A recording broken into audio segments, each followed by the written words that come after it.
ఈరోజు అథారిటీలో మేజర్గా ఈ టవర్స్, ల్యాండ్ పూలింగ్ సంబంధించి వాటికి, అదేవిధంగా ఎడ్యుకేషన్ ఇన్స్టిట్యూషన్స్, హెల్త్ ఇన్స్టిట్యూషన్స్ ఉన్నాయి. వాళ్ళు యాక్చువల్గా రిజిస్ట్రేషన్ సంబంధించి రిజిస్ట్రేషన్ ఫీజు వాటికి సంబంధించి కొంత ఎగ్జంప్షన్స్ అడిగారు. దాని మీద కూడా యాక్చువల్గా ఈరోజు నిర్ణయం తీసుకోవడం జరిగింది. ఈ విధంగా ఈరోజు అమరావతి క్యాపిటల్ సిటీలో ఈ యొక్క 48 అథారిటీలో ముఖ్యంగా ఈ విషయాల మీద నిర్ణయం తీసుకోవడం జరిగింది. అంటే యాక్చువల్గా మనకు 10,000 ఎకరాలు యాక్చువల్గా ఈ ప్రాజెక్ట్స్ కావాలి. 2,500.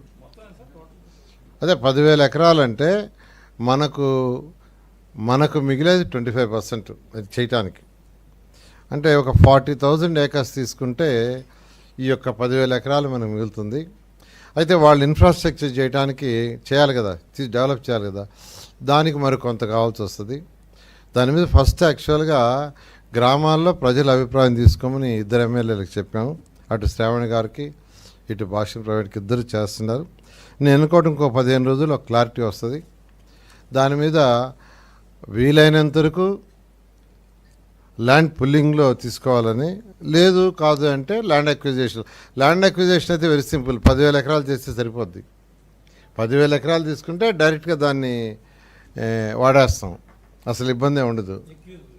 ల్యాండ్ అక్విజిషన్ అయితే దానివల్ల రైతులు నష్టపోతారు. సో రైతులు నష్టపోకూడదనే ఉద్దేశంతోనే ఈ ల్యాండ్ పుల్లింగ్కి ప్రిఫర్ చేస్తాం.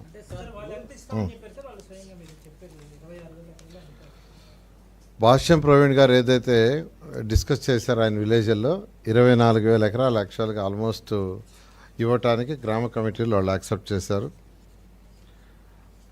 శ్రావణ్ గారు కూడా 3 గ్రామాలు యాక్చువల్గా చేశారు. ఆ 3 గ్రామాలు కూడా యాక్సెప్ట్ చేశారు. అది దాదాపు 12,000 ఎకరాలు వస్తుంది.